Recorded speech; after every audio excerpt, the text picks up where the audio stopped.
like first like for when we first did this, like where was the actual like mindset? Like when we first like started like, hey, listen, we're gonna do this. Like this is what we're gonna do. We want to go and jump on the top of it. So how do we get there first? First of all, our thought process is it's never true. It's never strictly planned out, but it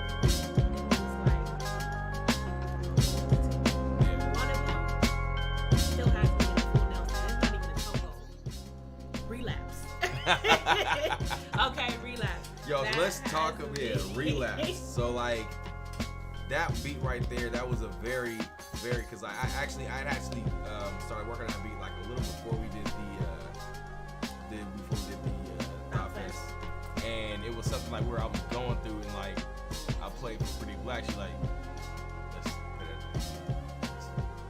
let's hear it again. What's that? It's like, yeah, it's something I was, you know what I'm saying? One of those things that I was like fucking with. And she's like, yeah, let's work on that right there. That's that motherfucking banger. So, when I got, like I said, when I finally, you know what I'm saying, put everything together for that beat, that was easy money. Like she floated on that NRG. That's why I gave her like, look, if you listen on the song, she has a longer verse than I do because she was like, yo, I can't stop like, let me go. Let me keep going. Exactly. So, yeah, that's definitely how it worked out. So, we heard that, and actually, okay, so let me tell you, Eugene, when he does his beats, he names them randomly. He gets them random names. I usually end up going for the title of the track with whatever he named the beat. So, he named it, what was this one called? Freddie. Oh, Freddie Kane. Freddie Kane. He named that shit Freddie Kane. I was like, hey, okay. I'm like, damn, this, I'm feeling this. I was like, but what happened was Eugene started, we was going over a hook. I had a hook in my head, but Eugene's way better at hooks than I am. So he just started singing that. I said, this shit sounds so West Coast. Like it's not even funny. And that's exactly the feel and the vibe I was looking for at the time. Because a lot of people, when they hear me rap, they think I'm from the East Coast. I rap with an East Coast style. Right, I'm I'm a Cali girl all day. You see this? Off top. You see this? You see it off top. So I want to have something that's very West Coast, and I think this is the one. Like I hear a whole bunch of people that like a whole bunch of people can jump on like kill it West. So this specific song. So when we actually like went out there and performed it, what was like, before the performance, like when we first like were rehearsing that joint, what was your feeling? I knew it was the one. I'm telling y'all, I'm not just pumping it up because it's our stuff. Like I'm trying to tell y'all, this is the one. Like y'all gonna like it. If you like West Coast vibe, it's gonna give you that feel.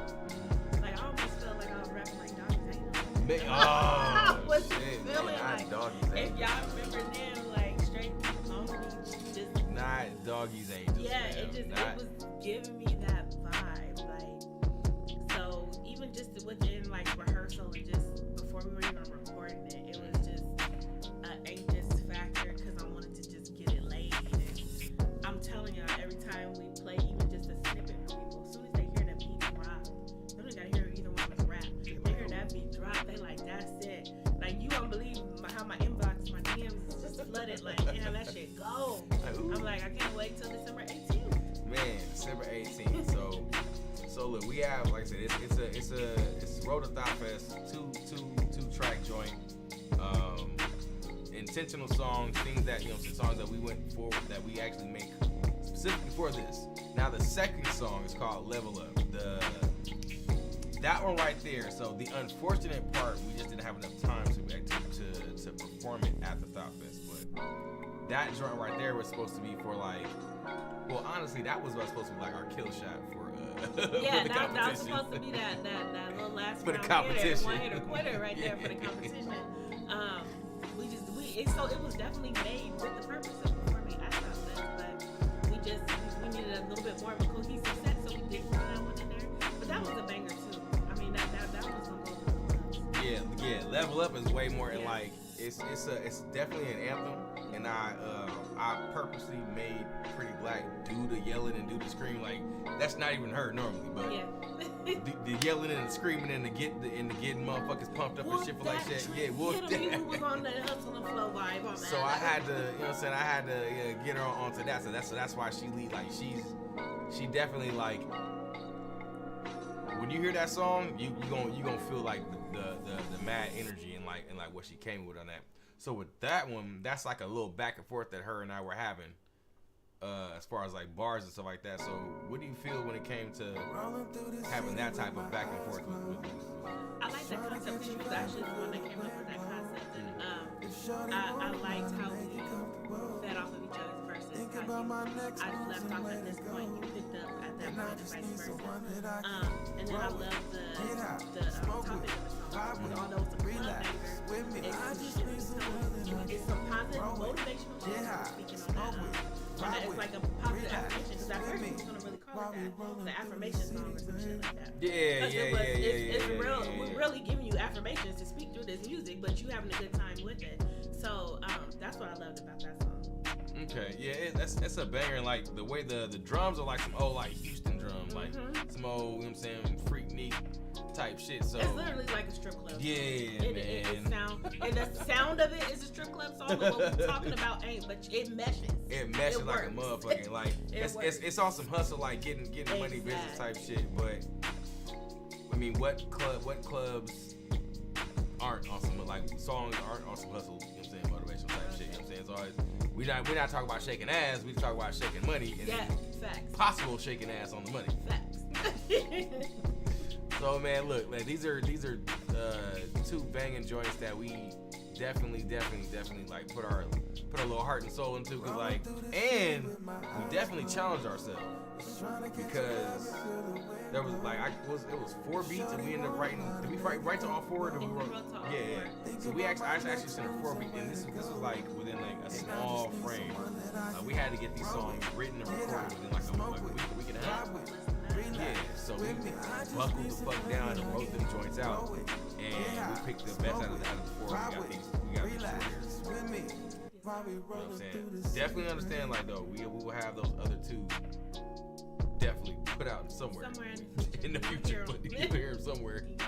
You know, so all right, so I'm gonna roll up a couple of questions that we have here, and Pretty Blaq and myself, we're gonna answer them as best as we possibly can. All right, so the first one says, can you share some insights into the creative process of crafting the beats for the EP? Any unique elements or influences that stand out? Well, I guess that would be for myself. All right, so for me, I'll start with Relapse. Relapse was I was looking for like a West Coast like type of vibe when it came to that, and I kind of came up on this sample from Splice. I use a lot of Splice samples. Shout out to Splice. Found one. It's really just like a quick guitar riff and all that good stuff. And you know, I'm really good with drums.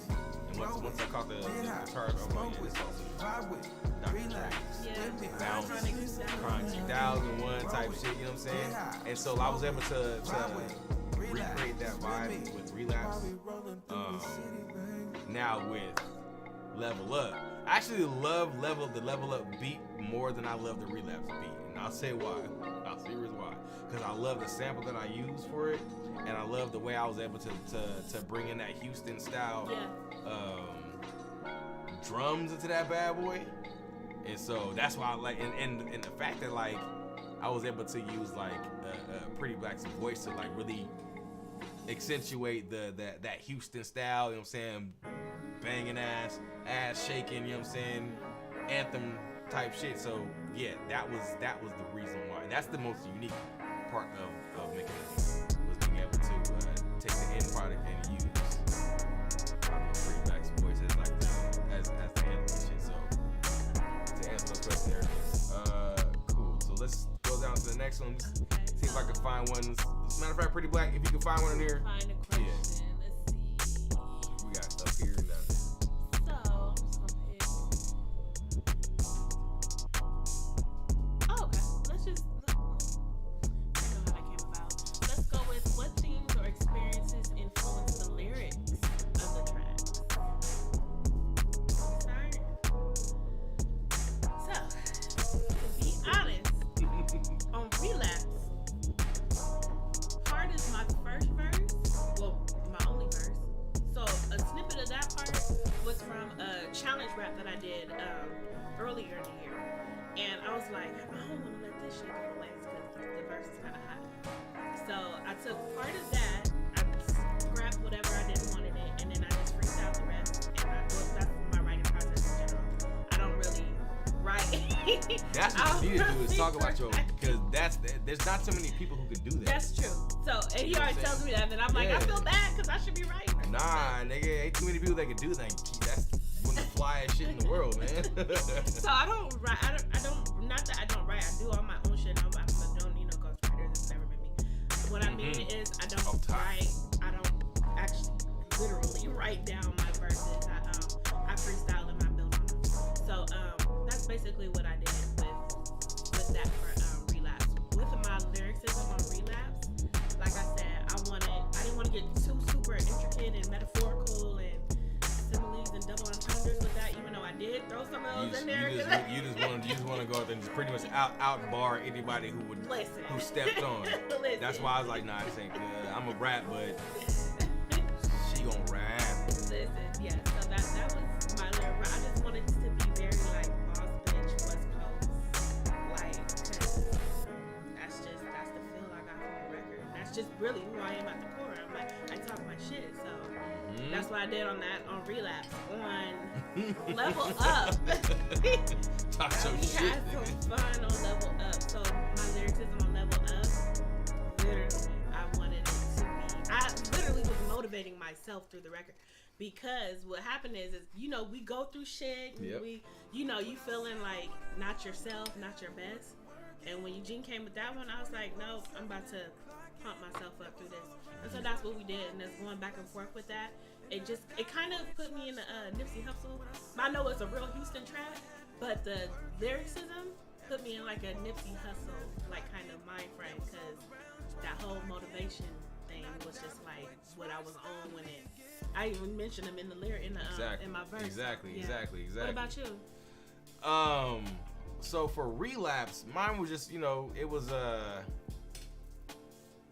just to kind of, you know what I'm saying, I wanted to borrow out just a little bit, but it was more really like on some Snoop Dogg shit, to kind of be slick, be pimping this, not pimping it, but like smooth. Yeah, smooth.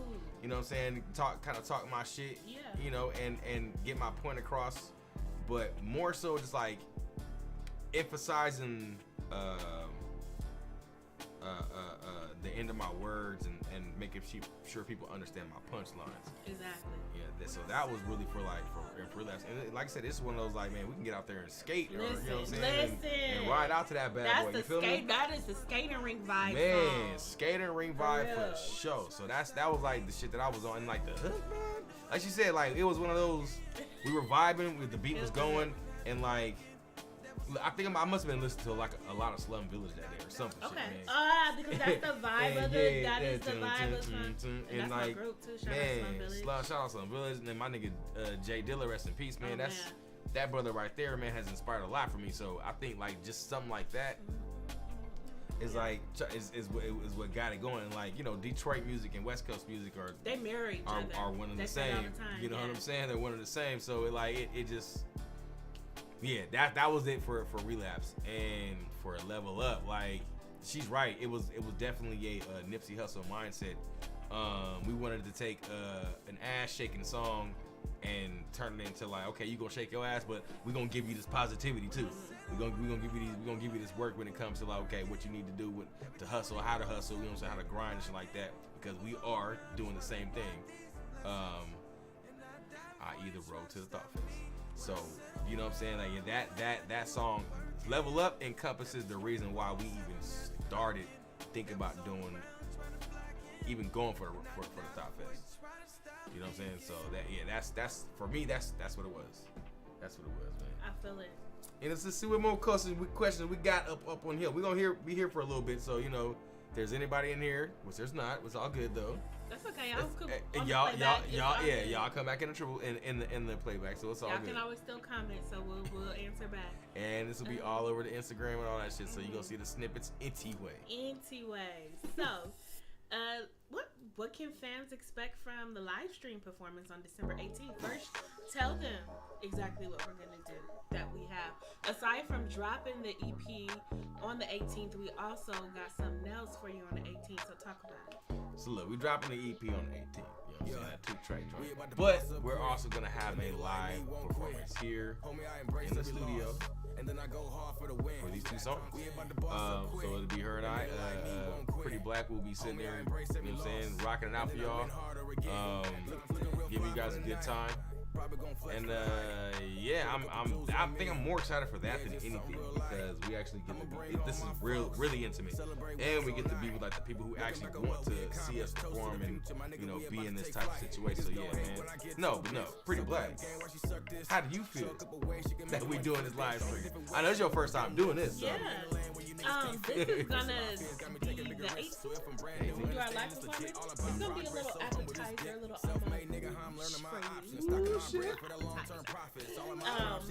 because what we want to do is get you guys acclimated to our music, our live performance, which is really our element, and then you can start. We're gonna be live streaming more longer, our own tiny desk type of deal.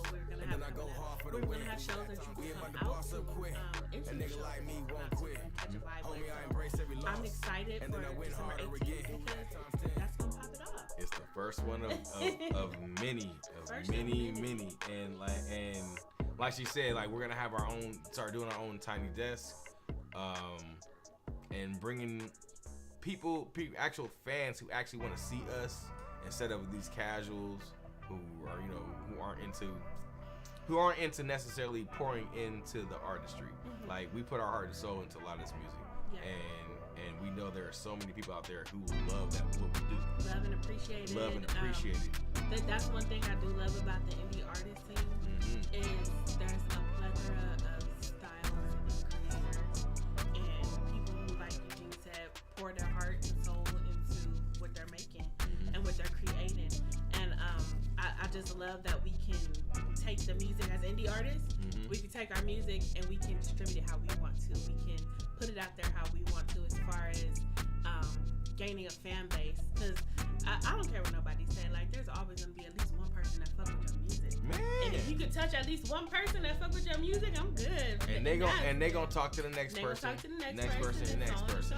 So that's man. See, and that's what I'm saying, man. That's the type of thing that like a lot of indie artists don't understand. Like, look, we know we make great music, but it all comes to like, okay, like are we gonna get out there and promote it? Or are we gonna be out there and show it to people?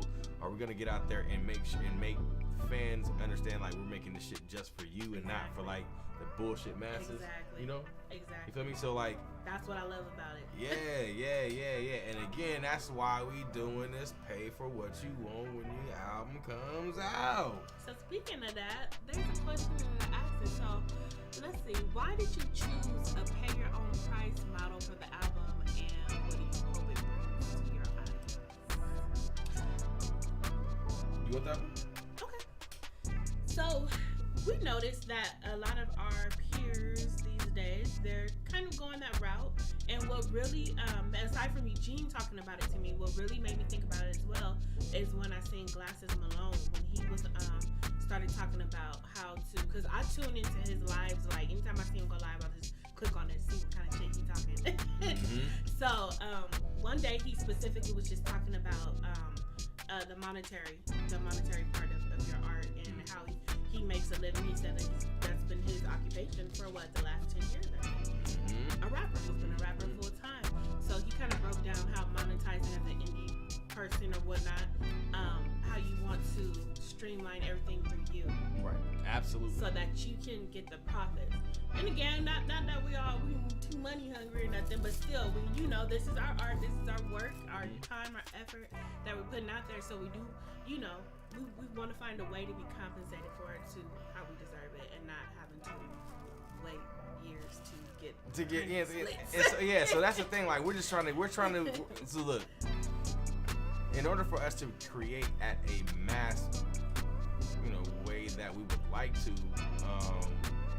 it definitely takes some type of capital or finance. But that's not the reason why we're doing this. The whole thing is like the streaming method is right now isn't the way to go for us. For the type of independent artists that we are, like we have enough fans to be able to, if we were to put out, enough music for them, we'd be able to sustain ourselves.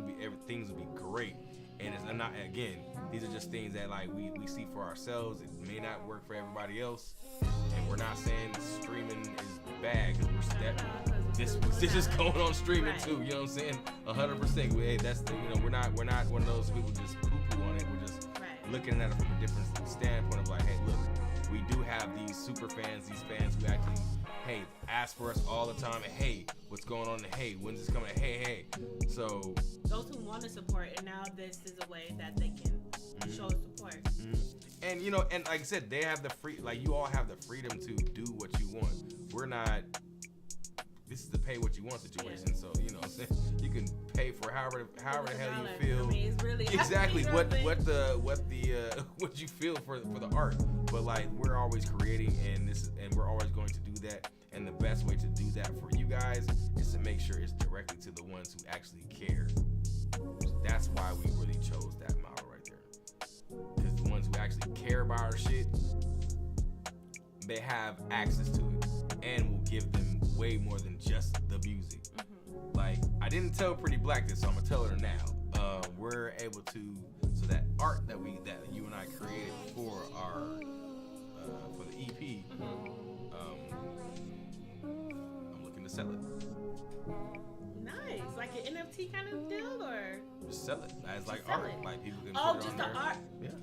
People can That's awesome. have it as a picture. People like, because it's anime. Like people love anime. Like the fact that you came up with the whole anime idea. Like I want to be like this. Okay, cool. So yeah, and it's hell. I can't wait to buy it myself to put it on a poster. Yeah. And hang it up in the wall. I mean, the reception from just seeing the one art of what we did is already like, damn, that looks so good. Everybody's like, even my brother, he was like, and my brother don't like nothing. And he was like, I love, he used the exact words, I love the artwork that you did for that. So, man, that's a dope idea. Man. So yeah, so that's another way that we're giving back to the fans. Like, look, the stuff that we create, man, you guys can have it all. It's y'all. It's for y'all. T-shirts, merch. It's for y'all. So, one question on here that caught my eye was, I can't even find it right now, but it basically, here it goes. Tell us about the significance of Thought Fest and your journey as an independent artist. I wanted to jump on that. Man, I'll jump on this because this is so Thought Fest for me. I was actually able to see its birthing into what it is now. Like I don't know 60 East personally, but I've had a few times to meet him, and once we actually won our competition, we had a little bit of conversation. But seeing what he's done in a very, very small amount of time with this event, this festival, is nothing short of amazing. And I was actually able to be a part of his third annual Thought Fest. And that's when he first had it at the Firewater in Ontario. He had it at somewhere else prior to that? I believe it was somewhere else prior to that. And I could be wrong. I apologize if I'm wrong. But it was at the Firewater, and Noah had a stage over in the far corner, and I was part of a tour. Excuse me, yeah, with a group of my brothers, and that was the first time me hearing about it. But then once I saw the type of artist that was going on for the main stage, I was like, oh yeah, bro, this is the fact that this type of festival is coming out here in the IE is amazing. It's like remind me of Audiotistic. You know what I'm saying? What's the people? I'm saying Audiotistic. I mean that definitely shows my age. Because it's way before. Oh God! See now you gonna make me look it up because I'm mad that I Audiotistic.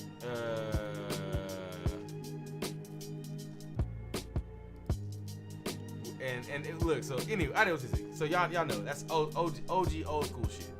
OG old school shit. So that as I said, I love the fact that we have that out here, and Pretty Blaq. That's what caught me too. I found out about Thought Fest. I'm a newbie to it. I found out about it like 2 years ago, maybe. I seen Dirty Birdie was on there. I was like, okay, wait a minute. Then that's the show that I was on. Okay, I figured. And I also seen. I seen like 1 year. I want to say it was during the pandemic, so it was probably like 2020 or 2021. I think he had Reason from TV was there. Far Side. He just had a bunch of big names, and it just popped up in my newsfeed on IG one day. I was like, in Ontario? How the fuck did I not? How did I miss out on this? How did I not hear about this?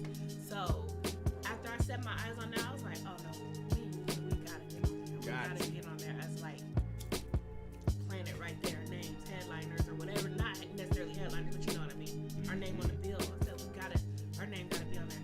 So as an indie artist, I was like, that's our first big goal that we're gonna shoot for and that we're gonna manifest this year. Like since the beginning I heard they was taking submissions, I was like, oh, we on there. So it just gave me something to shoot for. 60 East was mad cool. Met him this year as well at the competition. Talked to him online. We Paid did like dues. Yes. It Paid just dues. Okay. That's what Paid Dues is the festival I'm talking about. So I apologize. Okay. Paid dues is what he was talking about. Yeah. We're gonna come back and touch on that. But it was dope. I mean, and we're performing for another Thought Fest event on December 16th. So make sure you pull up to that. It's Christmas. It's gonna be dope. There's a bunch of dope artists.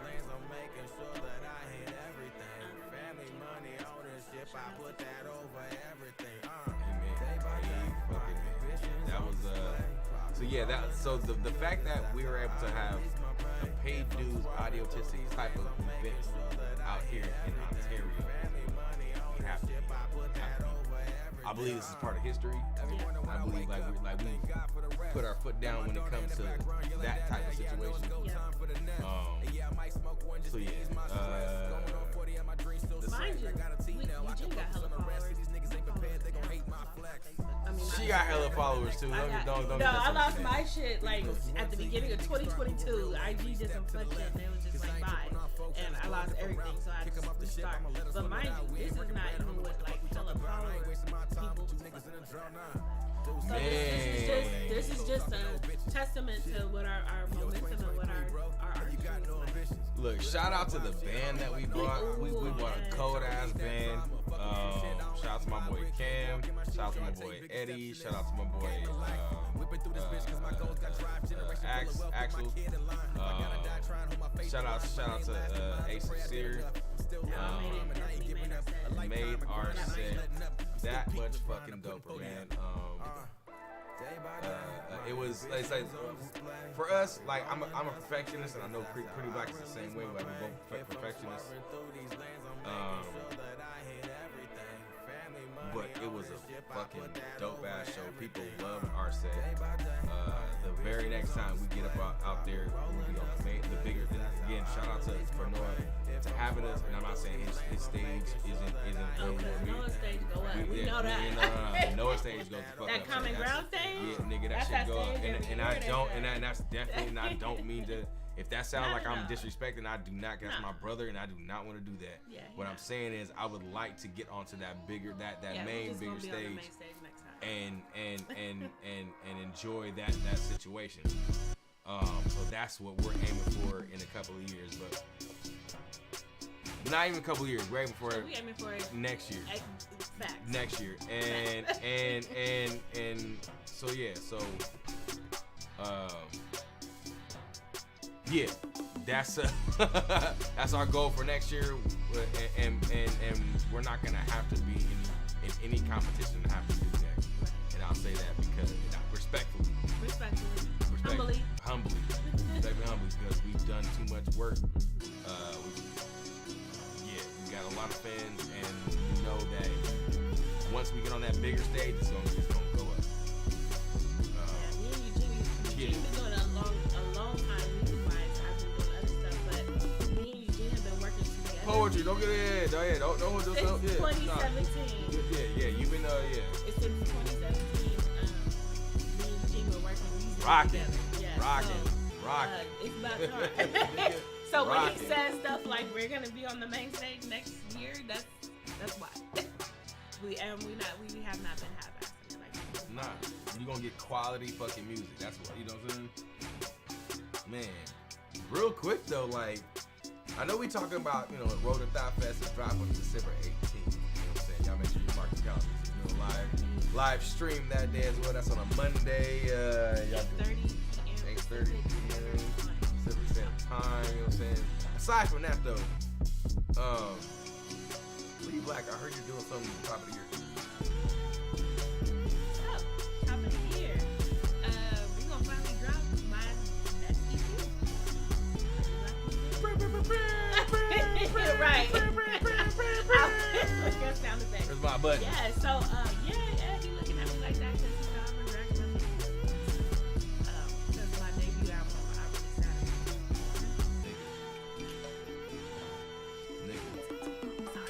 Nigga. I released some singles, but that's okay. We about to gas it next year. I'm flooding y'all next year, so y'all can probably gonna be sick of me, but y'all gonna love it at the same time. But so top of the year, we're dropping my 5 or 6 song EP. It has a little. I'm hoping 6. I'm thinking it's 6. So we're working on that. Eugene, you also have some stuff that you're working on with certain other artists.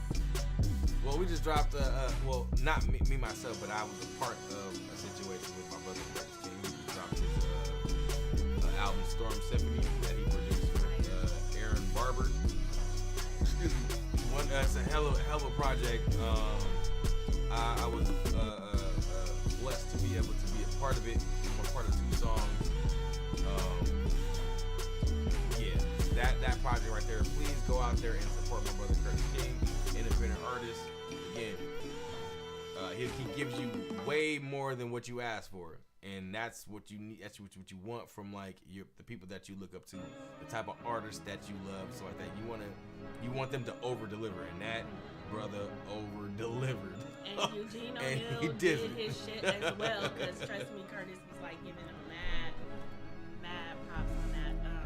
He basically said that Eugene, added his flair and his touch to it, and just made that project that extra special. So hopefully we'll see some more collaboration from you. Yeah. So I'll let him speak to that.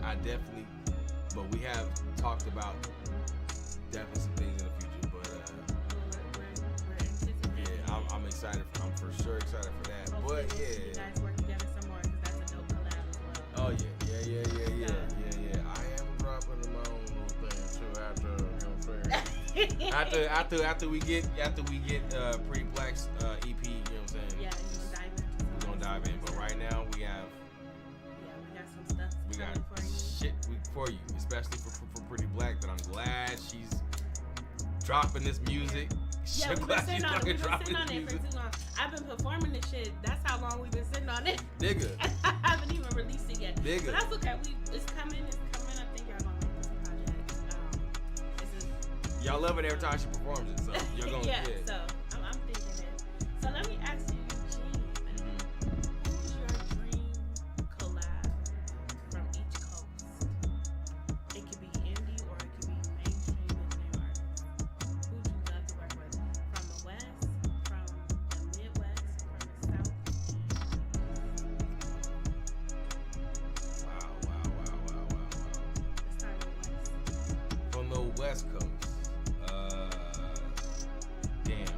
That's a little harder because there's so many newer West Coast artists There's a lot of new West where I'm Coast like, artists. holy shit, you're Which fucking I'm- sick, bro. I'm happy for that because You West sick, Coast, shorty? Like, what's going on? Yes, West Coast hasn't been on the map like that lately, so I'm happy for these new artists emerging out the West Coast. It could also be R&B artists. It doesn't have to be a hip hop artist. So I'm gonna stick to just like, cause it's like there's so many dope artists that I fuck with, but like now I'm gonna stick to like who I would have loved to work with, and if we work, we work. But if not, I'm not too mad.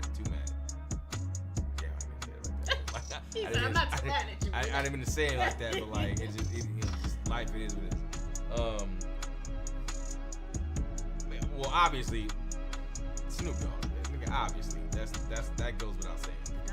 Yeah, that goes without saying. Snoop, man, just give me one. I just want one from you. He said, I just need one. I just need one from you, brother. One from Snoop. Yeah, Snoop, of course, absolutely. And Ty Dolla $ign. Oh, Ty. I would But you love Ty to would work with murder Ty. some shit. Man. Ty, for listening somewhere, if somehow this makes it across your eyes on the screen somewhere. That's I love Ty, boy. I'm happy. I love to work with Ty. That right there. I probably you can wouldn't name do it. producers too. And I already know one though for you. Oh, Hit Boy. yeah, of course. Hit Boy. Yeah, man, Hit Boy. off top. Hit Boy If off you're listening. off hot. That's easy money. Hit Boy, and I Hell like yeah. that's the brother that I've manifested. Like, look, man. So every person I've ever worked with, I've literally manifested and asked for. So you on brother, you on the list. I've manifested you into my life, brother. We'll be there. Yes, because I need to slide in there. So back to where you at? West Coast or East Coast? Okay, so we move on to East now. What about East? And that could be again hip hop artist, R&B producer. Man, that's not fair, man. And this is no shade to anybody, but Benny the Butcher, rapper, off top. Benny, off top. Benny, RJ Payne, another nigga from the East Coast, but Benny, who's part of his camp. But Benny the Butcher, not even that's hands down. I can, yeah. Good choice. Fuck yeah. East Coast producers, I have no idea. I have no idea. I can't even like even though it's like put a South finger on too, who I'd but want it's to. kind of East. But okay, let's go South.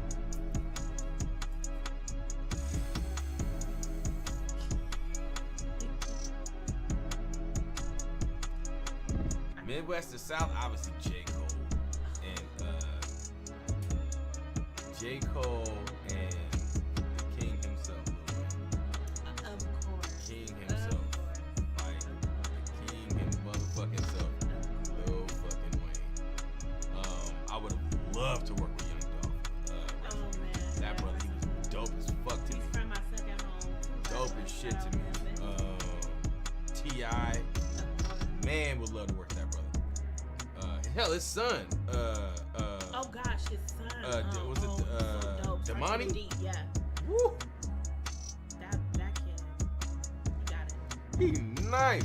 Got it. That's a nice little dream collab list right there from each coast. And Ludacris. And Luda. I would look at Luda. again, my brother don't like nobody. Luda. Luda was one of the ones that my brother said who could really rap. Luda. Man, I used to memorize that nigga Ludacris and rhymes all the time when I was in high That school. dude, circa 2000. Man, 2002. That was a nigga. It's Pretty Blaq. West Coast, Midwest, East Coast. Who are your rappers? Artists. You already know who the West Coast. Yeah, that's easy money. Kendrick. Motherfucking KD. Kendrick Lamar. I mean, I know that's a little overzealous, but you know, I mean, hey. Ain't nothing overzealous. Zealous. Excuse me. D Smoke. Ooh, I wish I was talking about West Coast females, but that's what I'm here for, y'all. We're gonna get that going. Amen. Amen. Who else from the West? This is totally fucking random, but Schoolboy Q. No. Q's another brother that I would love. Like, I love to he's work a big gangbanger, and what do I know? But yeah, Whatever. he dope. That's from West. Glasses. So Glasses, if you happen to come across it, Shout out to Glasses Malone, man, brother, man. His, Yay. his Knowledge. newest album too. Cancel These Nuts. Dope. I gotta go listen to that shit. That Dope. shit is fucking pure West Coast. There's no skips on that. So yeah, shout out Glass Malone. That's my West. My East, we'll go East. Ooh. See? This is why you here, because I would, man. Conway. Yes. That's so crazy. I'm so East Coast, but I can't even think of nobody. Because there's so many of them. It's so many. It's so many. It's so damn many. Of course, Lil Kim. See, Lil Kim. My Midwest would definitely be like Slum Village. Definitely Slum Village. If y'all if y'all come across this once again, holla at me. Please. Even R&B artists. I guess you could say he's from the Midwest, even though he signed. After my boy told me he signed to Death Row, I was just totally blowing my mind still. But October. Oh. October London. And then from the South, Andre. I know y'all be shooting for the stars, I know. But Andre 3000, man. He's one of my goats. He's one of my goats too. Yes. I know the flu. I have to remember he's a human. Seriously, I have to remember he's a human, and he has, and all humans have their own thoughts about life. So I have to remember that. Yeah. You know what I'm saying? Like I appreciate Andre 3000. I just fuck that food out of the He said, "Fuck the food." Yeah. Fuck that food out. Had to go over or whatever. I think mostly because people were anxious.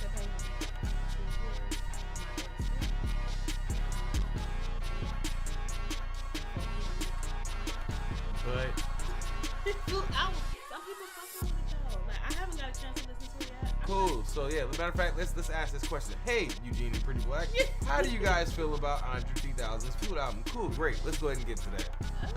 Pretty Blaq, because I have a lot to say. Before I do that, one more, because I'm just throwing shit out I want these artists to come to me. I want to put this song with, for real, because I'm like, I really No, wait, I want these to throwing this shit. I apologize. Come to us right now. This is it. So Lucky Day. Lucky Day. If you out there somewhere, like, you need to hop on something, Please. And Raheem Devon too. Raheem Devon too, man. Been listening to I almost had him back in 2000, but that's another story for another time. Been listening to you for years. Anyways, yes, Andre 3000. So, I'm a weirdo too, like, So, I have not had the interest to, but when I found out it was a flute album and then I seen all the memes, I was just like, okay, well, I heard it because I heard the memes. So I just feel like I would have to be in a certain mood to listen to that, and I very well might one day light a candle and listen to it. Top mood you gotta be in, huh? Top mood you gotta be in. Top mood you gotta be in, huh? I gotta hear this. So, if anybody, I would like to. Matter of fact, this is why we have this. This is why we have this on OBS, because I'm able to switch screens. So, oh, you able to pull up something? Yeah. So, Okay, let's hear it. has anybody? So anybody? You guys watched his first interview when he talked about? Wow, okay, do you have a little clip you can pull up? I actually don't. I would have to probably like skim through it to find it. Well, let's at least get a listen. Right. Andre 3000 interview.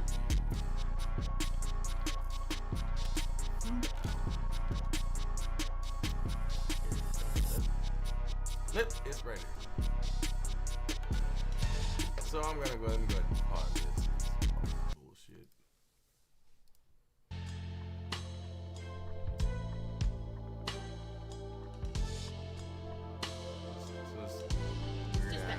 Weird ad gets off All right, Gucci. Yeah. And Billie Eilish. Billie Eilish, cool. Yeah. This is why people actually pay for this. Yeah, true. So they could. We were just talking about that too. He was like, I got YouTube Premium because fuck that. Then I feel you.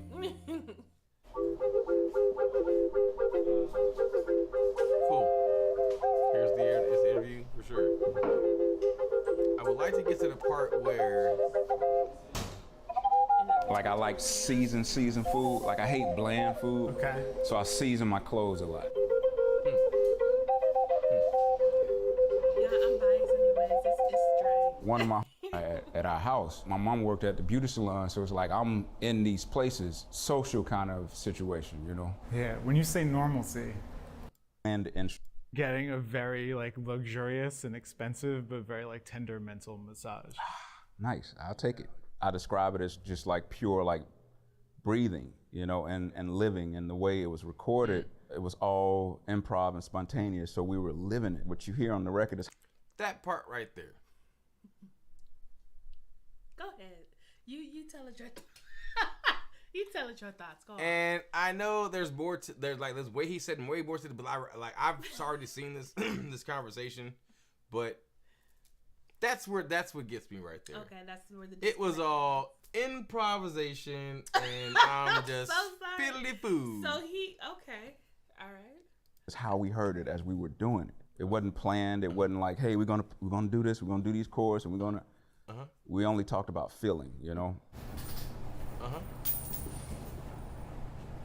Are you apprehensive? Very, very, very apprehensive. Do you feel like that played into decisions you made about Outkast too? I think just in general, when it came to figuring out what we would do creatively and where my creative juices come. So I have an issue. So the part where I have the issue is where he said we just went up in there and we just essentially winged it. Got you. Okay.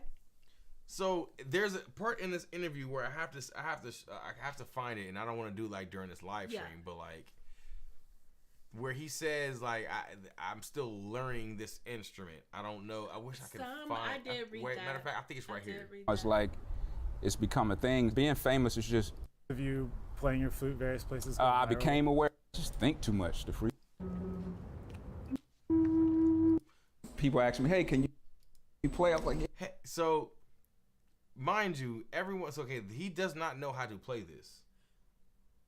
I just want he said he does not really know how to he does not know how to play it so professionally. He pulled a fast one on this. Basically, is what you're saying.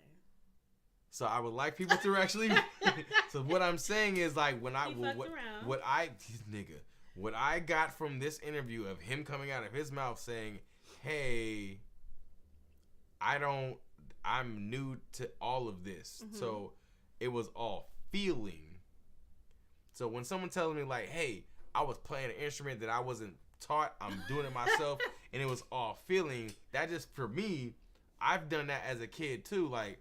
I'll put my hands on some keys, right? And if I feel that it sounds great, sounds good to me. I'm gonna. That sounds cool. I have no idea what these hands are doing. Yeah, Andre might have been on some good shit when he did this album, but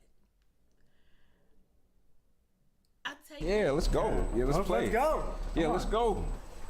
For free, but I don't have time to think about clothing. The young kids, they'll come up like, oh man, your fit is fresh. I'm like, oh, okay, thank you, man. Do you feel like the uniform is a reminder to yourself about the differences between now and say like the year 2000? It's actually the opposite. It's not a reminder at all. It's a forgetting. I don't have time to think about clothing. Some people like go into fashion, like I want to be free and like do all these things. There's certain freedom in that too, but there's also a freedom in not having to think about it at all. So, I had a conversation with my boy Curtis about this too. Mm-hmm. Like I said, we're pretty on par when it comes to this. Okay. But and I think like there was a part where like he and I like where we were like, oh, we like finally agree when it came to the two, like the clothing, he's talking about this. Mm-hmm. Like I believe he said he was overthinking the stuff that he was wearing during his time of being an outcast. Yeah. Mm-hmm. But for us, it was perceived as, oh, he's just thinking weird and outside the box. Right. Whereas this nigga just wears regular fucking clothes on a regular daily basis. Yeah. When this nigga was in song, was he... Okay, so we all know Andre 3000 for wearing weird shit. Of course. And we all know, especially in Rosa Parks. Yeah. My nigga had football pads and a luau dress. I believe a blonde hair wig. Yeah, he did. It was a blonde, short, like pixie cut. I love Dre. But I just want to say, like, nigga, you said you thought that one through, or was that like? I think that's what I want. Let me interpret what he means by that. First of all, when Outkast first came out with the Southern Playalistic album, there was some regular Atlanta hood niggas, right? If you remember? Yes, there was some regular Atlanta hood I niggas. do remember him saying he did not want to do that. It wasn't until after he got with Erykah Badu, my girl, but she has a tendency to, her aura turns niggas a different way. It wasn't until after he got with Erykah Badu, he got on his free shit. Now, I'm not saying that she influenced him. Like, she told him to do that, but I think that she brought it out of him. Like, if that's what he really wanted to do all along, then that's what she brought out of him. Because Erykah be on her stuff, too. So, I feel that's when he really started letting it out. But then what I feel he means by that he started overthinking it, because he was now pressured to be the weird nigga in Outkast. We had Big Boy, who was still his same hood Atlanta nigga Big Boy. And then here we go, Andre 3000, futuristic nigga, who was a little outside the box for the 90s. Okay? So I think after that, he became pressured to keep up that image. I think that's kind of what he means by he was overthinking his outfits. Maybe I don't understand that. Because maybe it was a phase. Maybe it was a phase. He's like, I want to stand out. I want to be, I feel I'm eclectic. He's always been an eclectic guy. He's like, I want to stand out. My man said, yeah. Luau shorts. Luau shorts. Football pads. And a blonde hair wig. Cut. And I wear boots to match. Now, that's when I think that he started overthinking shit. Because he had to keep up. When we, as artists, when we present a certain I'm a chameleon. Like, I come tomboy one day and then I'll be fucking city girl the next day. So, but that now makes me believe that that the album The Love Below isn't real. Now that like that type of shit leads me to believe, like, nigga, you created that album just because you felt the industry wanted you to do that. It could very well be that. But that was a fucking amazing album. It was an amazing album. And then you gonna sit there and try to tell me that you're gonna come out with this bullshit ass flute shit and you have no idea, nigga, that you didn't put perfection into this, that you do other stuff. I get what you mean. You put and I love everyone to death, and I'm sorry if you listened to that album and thought it was dope. I love it to death. I call cap, and I call cap because the man literally said, I had no, and you, if anybody wants to go back to this interview, you can go to fucking, it's on, where's the fucking switchy switch shit? Yeah, here it is. It's on it's on the GQ thing. It's just type in Andre 3000 interview 2003. Yeah. You listen to the whole interview. This nigga will sit there and say like he will say that he has no idea what notes he played. They went into that the certain clips that I played that he does not know what was gonna be replayed again. He had to listen to what he replayed. To play back, right.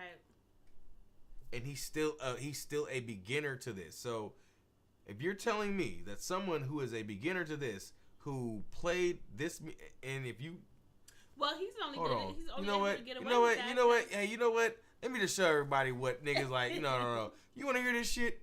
Cool. You want to hear some fucking flute shit? Usually great. I usually go in the alley and I play. I don't mean to be forward or ask for the art for free, but could we do that? I'm at a point now, like if somebody in the street were to ask me, like, man, could you rap? Like, could you say something? It'd feel weird. I have to like get my mind, like you have to get in rap mind or rap mode. But when people ask me, hey, can you play? I'm like, yeah, let's go. Yeah, let's play. Let's go. Yeah, and let's go. Hey, and I'll tell you why. Oh, I'll show you why. Yeah.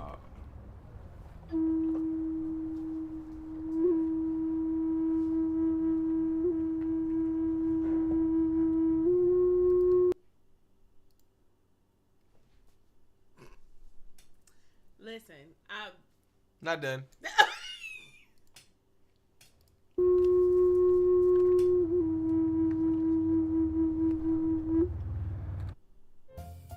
Cool. Whiskey. Yeah, cool, great. So while that goes on, because this is going to probably get demonetized, whatever.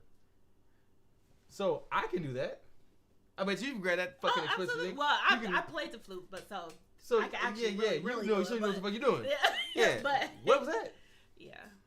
No, I get it. No. It's okay. Cool. Great. I like how. Okay. Look, I like the flute too. I like Japanese flute. The reason why, because I love Japanese anime. And that's actually where he's been at playing the flute this whole time before he did that album. Cool. Walking around Japan. And you know, on the street.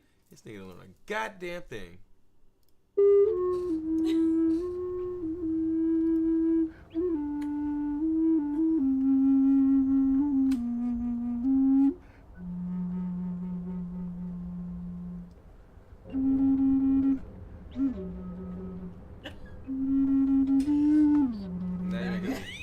Now you making a beat.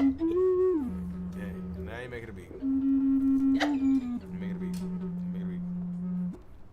That's amazing, man. That's not. Thank you. I'm just kind of. But you know, that's amazing.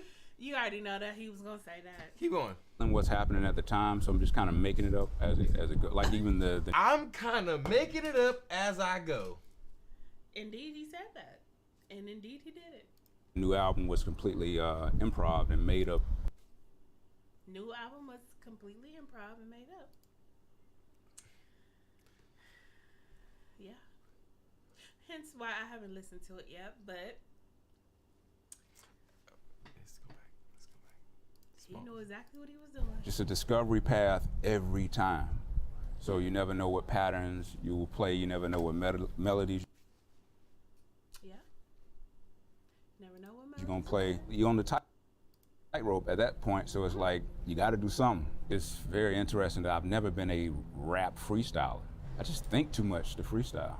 You know, but this is somehow accessing different part of the brain. Oh, but you can freestyle. Because he's just twiddling his fingers across the flute. We know that. Yeah, I'm not thinking at all. Listening more than anything, like listening and responding. So when I started playing, it was kind of a thing like, if you didn't know of my history, if you didn't know of album sales, if you didn't know of records, you know, accolades, anything, like I was getting real responses from people that didn't, like actually people would come up and give me money. Like, yeah. Are you? Because you sounded like a broke, street performer who didn't know what the fuck they were doing on the streets. Goddamn, Dre, if no one, bro, like you said, if no one knew that you were that you were an outcast, anything like that, nigga, you have gotten with that goddamn shit. Yeah, it would not flew. And that was my point. The only reason he was able to get away with it is because he's Andre 3000. So look, man, and I don't mean to I don't mean to shit because this thing at 3000 is one of my favorite lyricists of all fucking time. But This you have to have taken. Yeah. You have to take rap and lyricism serious to get to that level. Mm-hmm. And I feel like you're disrespecting people who play the flute.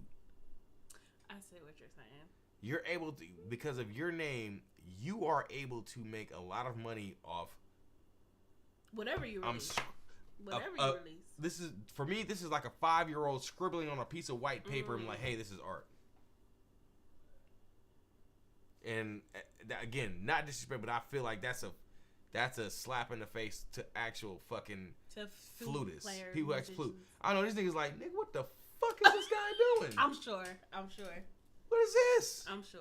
And then listening to this actual interview of him saying like, yeah, you know, we was out here just, doing our thing, and it was a feeling like I didn't like freestyling, therefore letting me know that you can't freestyle. But I'm not. It's not a big thing for me. I didn't like, but when it comes to taking up a wind instrument and I'm blowing to that bitch and fluting my fingers, yeah, nigga. Anybody who has a fucking kazoo could do the same thing. Damn, I'm getting on this nigga now. Me too. He said, "Damn, I'm going in at the moment." So yeah, hit me up for that collab, Andre. Yeah. Hey, 3000, bro. Only because like I'm not mad. No, you're not mad. I'm mad that you're trying to sell it. That's what I'm mad at. It's nigga, opinion. Honestly, I'm sure if Andre 3000 saw this, he wouldn't. It wouldn't take it no kind of way. No, he wouldn't. He would look at me like, "Who the fuck are you?" Yeah, he's like, "Nigga, he ain't taking no kind of way." Yeah, bro. Shit. But I would like to talk to him about it though. That would be dope. I would just like, hey, bro, man. I would just like to what, bro? Like, can I? And if you just deflect the whole time, okay, great. Then I'm cool. I can't do nothing about that. Don't think he would deflect though. I think he'll face it head on. I mean, I never got that kind of character from him. So Pretty Blaq, I advise you to watch this whole interview. Oh, is he deflecting in the interview as well? Because he asked the questions. Okay. This white dude asked the questions that I would have asked. Okay. I'm gonna go. Some of them, not all of them, but some of them, like, and he danced around the mulberry bush. He just kind of danced a little bit around the mulberry bush. Okay. You know, so bro, he said I'm 48. You know, Lil Wayne kind of responded to that. What'd he say? So he said in this interview, I'm 48 and I don't know what to rap about. Did he say the colonoscopy thing? What am I supposed to rap about? Colonoscopy. And then Lil Wayne, who's younger than him, not by much, but it's like, nigga, I love, and I feel Lil Wayne because, like, nigga, I love to, oh man, I can't wait to talk to you about, nigga, some back pain. You know what I'm saying?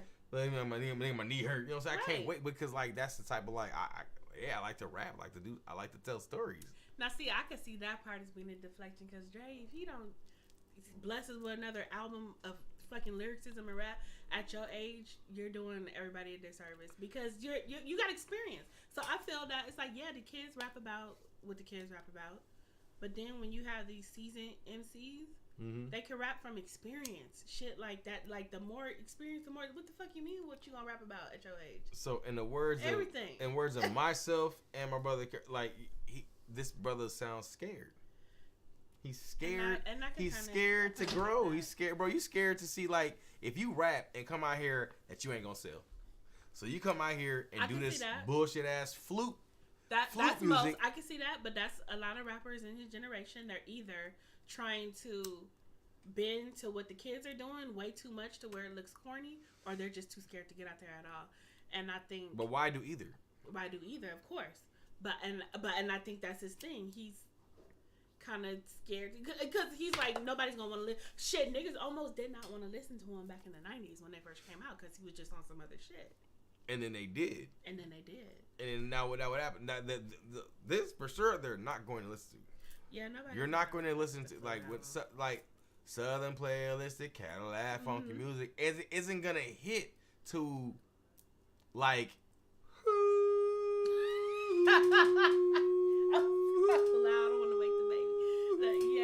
It's not gonna hit like that. Yeah.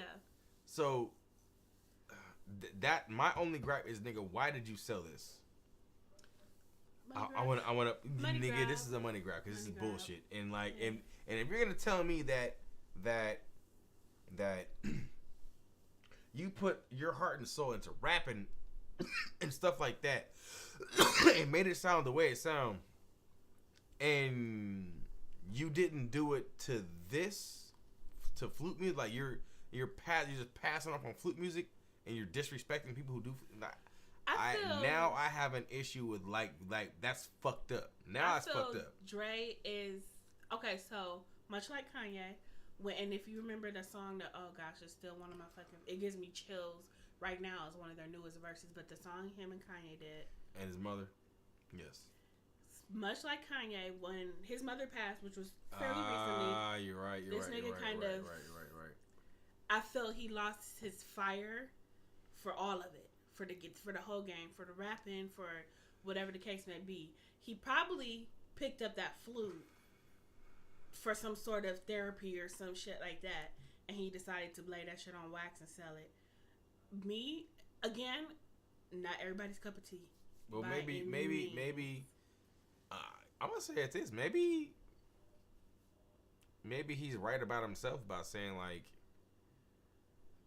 maybe doing the things that he was doing, he was thinking too much. And who he really is this person who just doesn't want to be anything but that this person. Which I hope not, because I gotta get one more. I gotta get at least one more. I gotta get one more from him. But he's shown nothing to the fact of. So do you think that it's a complete wrap for him? No. Okay. Because I can't bet against human beings, and I never will, and I never bet against someone that I look up to or I looked up to.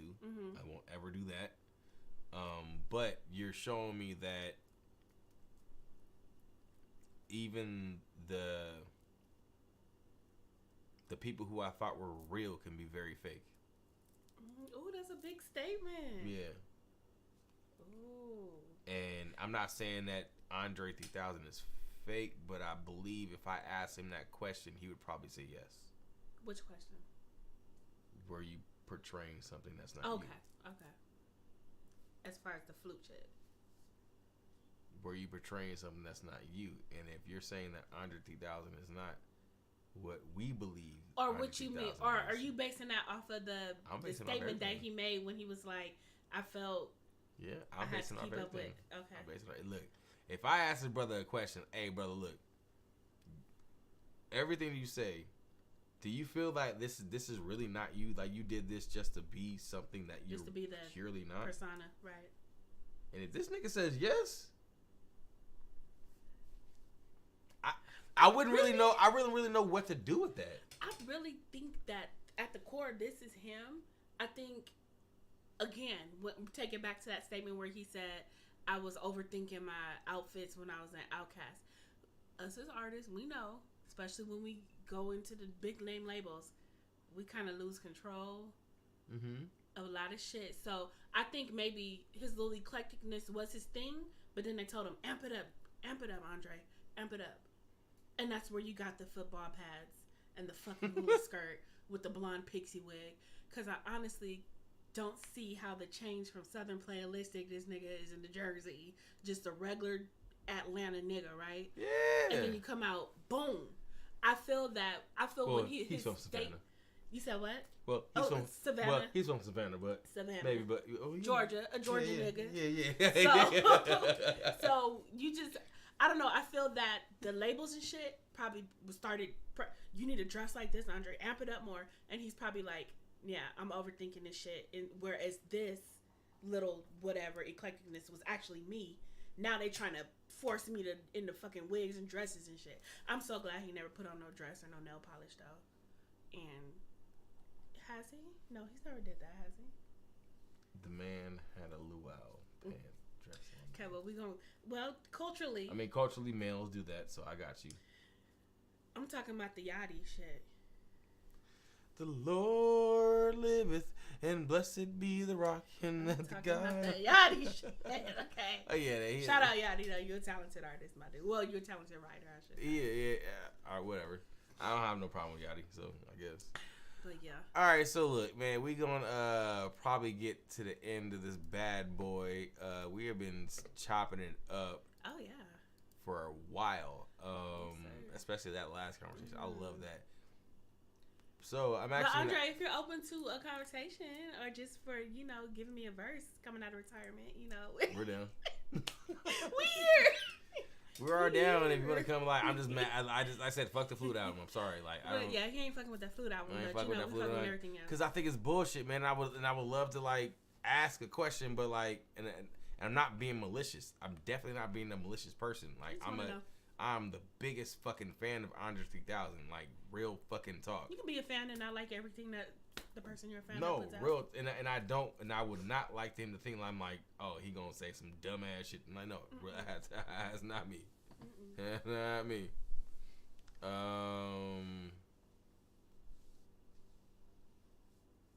So see, do we have any more questions? Let's do one more.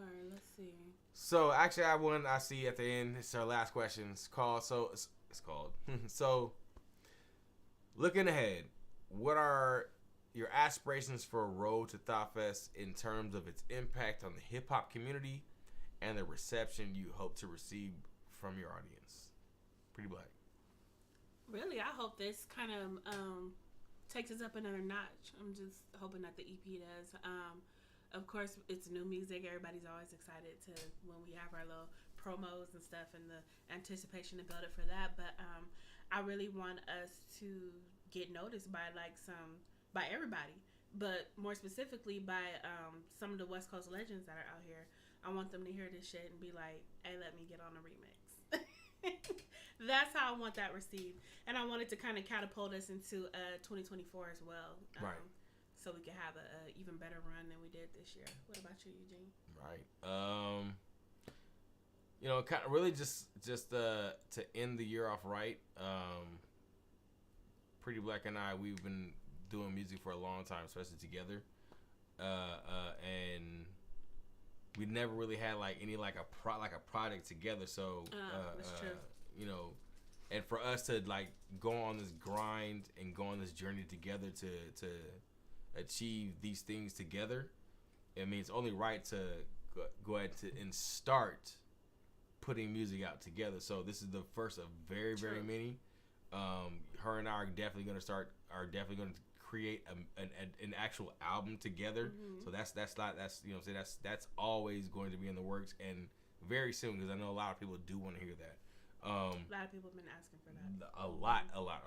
And we compliment each other a lot, man. She is one of the illest rappers I've ever heard in my life, and for me not to do an actual full, and not just one but multiple projects with her is would be the dumbest thing in the world. You know what I'm saying? That's like not doing a project with Tupac, not doing a project with Biggie, not doing a project with Kendrick, not doing J. Cole, Drake. Like if I don't do a full on project with Pretty Blaq, I will have missed out on one of the biggest opportunities ever. So vice versa. That is why. Likewise. Yeah, we're starting off right now, and we're ending off the year with this, and then starting into a new year with another collaboration. But this is her album, her EP, her solo EP. And I just love it. Like you said, we're ending off the year with this EP. I think that just kind of gave me that spark again, just to get that to keep pushing, grinding, gas to the fucking pedal to the gas to the floor, type of thing. So I feel good because we're ending the year off on this EP release right now. Yes. Very excited. Tune in December 18th, 8:30 p.m. Pacific Standard Time. We will be doing our live stream and performance of the EP, and the EP will be dropping that day as well. So make sure y'all tune in for all of that. Follow us on our social media to stay up with everything that we're doing, all of our live shows, all of our stream shows, and any projects that we got coming up. My IG is Pretty Blaq. That's PrettyBlaq official. So cool. So we actually have the pre-order. Excuse me. I got a burp. Goddamn. We actually have our pre-orders up right now on the website. I actually have that in the description down low. We'll also be doing a whole bunch of like promo with the description there. Pre-orders are out now. You can start getting this stuff now. It won't send to you until the 18th, but you know you'll have it locked in. So you'll have it locked in. You know what I'm saying? And as well, like we have all the art that you guys can purchase as well with that. So yeah, we're excited to be able to do this. The live stream is gonna be lit. Like I'm using as 2019. It's gonna be crazy. It's gonna be dope. I can't keep up with it either. It's gonna be fun, and we can't wait to see you guys there. Yeah. Anything else, Pretty Blaq? No, that's it. We'll see you guys on the 18th, and keep tuning in, support, like, share, subscribe, all that good stuff. Hit your notifications so you don't miss nothing.